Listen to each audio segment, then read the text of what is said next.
Hi folks, something that's been bugging me for a while, I suppose, is the concept that being stabbed with a certain type of sword or hand weapon does you more damage than another type of hand weapon. Okay, and the essence of this video is to say that if a pointed weapon stabs into your body in a given point, at a given part of your body, it doesn't matter what the rest of the weapon is outside of your body in terms of what damage it does to you and what wound you take and how fatal it is and dangerous it is and so on. Okay, the important part is the point that's sticking in your body and where it's sticking. Okay, and what that comes down to is how deep the wound is, how wide the wound is, and what shape the wound is. Okay, so some weapons have a wider blade that will cause a wider wound.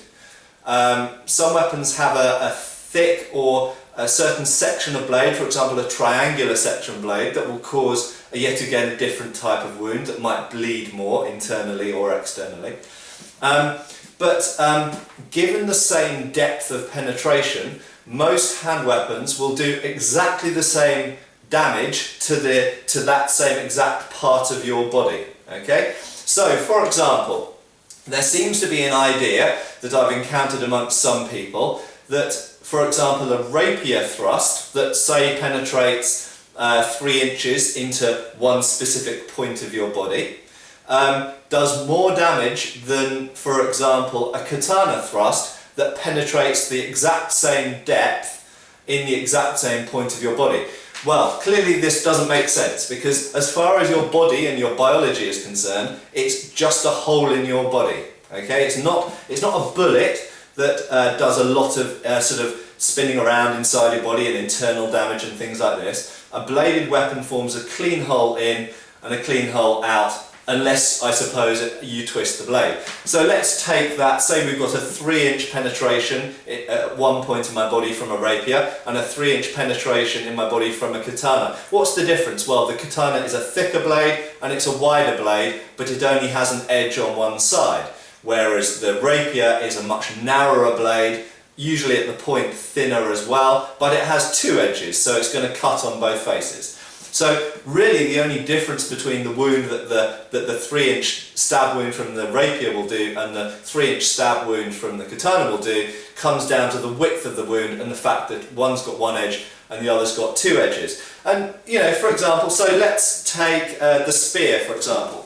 So some people might go, oh, being stabbed with a spear will give you a really bad stab wound. Well, if we look at the point of that spear, say that much of the weapon has gone into my body, that end of the weapon is the exact same width, thickness, and it's double-edged as, for example, a Highland broadsword, or certain types of longsword, or certain types of medieval one-handed sword, or indeed certain types of Chinese one-handed sword, or swords from various other parts of the world. Okay?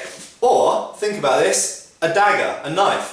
If I've only got that much blade on my dagger, it does exactly the same damage as this spear does if it stabs that deeply into me. So the dagger or the sword or the spear, if they have the same width and cross-section and the same penetration depth, will do exactly the same damage to my body.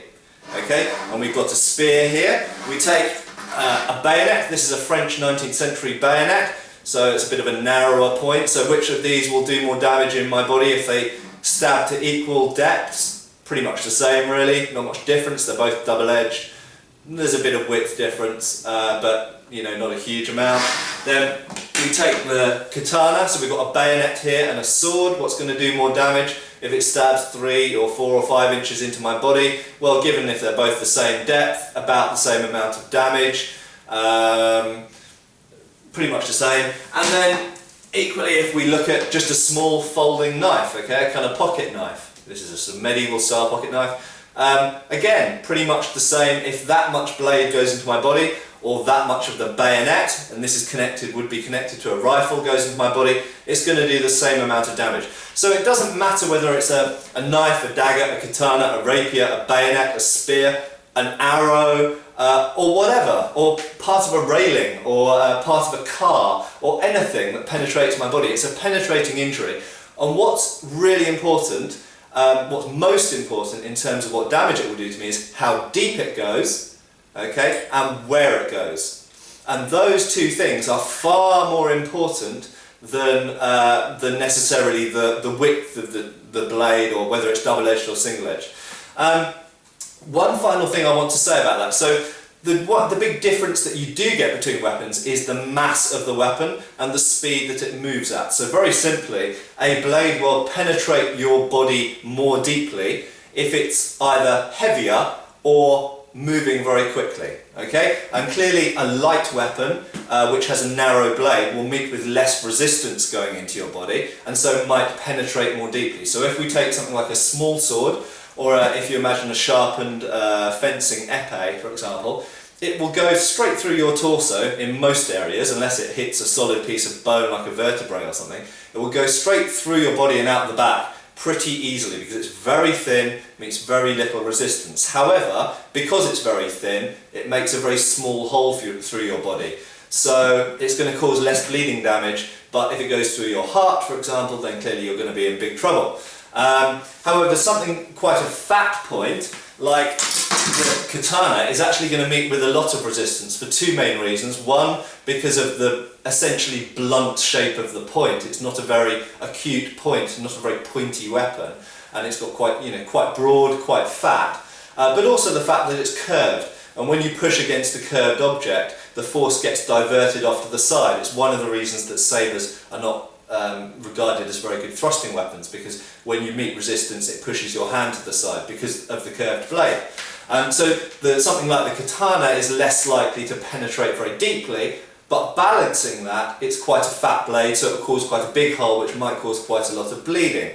Okay? But then equally, if we take something like the bayonet, or a big lance, or a halberd, or a bill, or a heavy pole weapon like this, that will penetrate by virtue of its weight. So once you've got it up to speed and you actually hit someone with it, you take the big heavy spear again, bam, that's going to go deeply into someone by virtue of the fact that although it meets resistance because it's a fairly large point, it's got a lot of mass to drive it through, so it might cause a deep wound.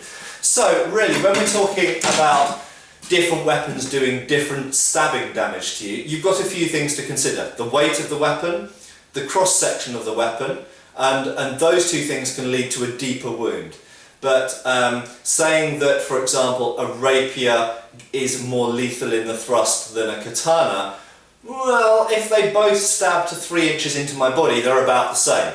The difference really comes when we recognise that the rapier is likely to penetrate more deeply more of the time, because it's a narrower blade and meets less resistance in my body.